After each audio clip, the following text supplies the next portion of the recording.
Hello guys, welcome to lecture 4 of this series. Today I will discuss an example of a Boolean algebra. Let's look at an example which is AB plus AB bar C plus AB bar C bar. So we can see A is common in the whole equation, so we can take A as common outside. B plus B bar C plus B bar C bar.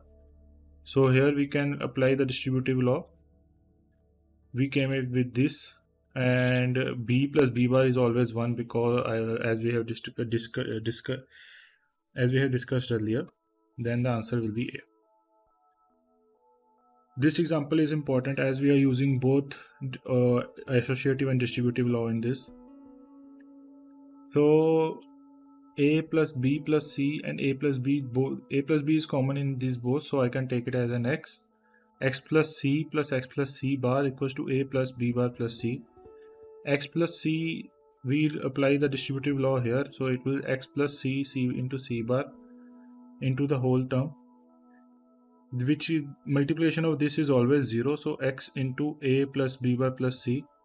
Now we will put the value of X into A plus B into A plus B bar plus C.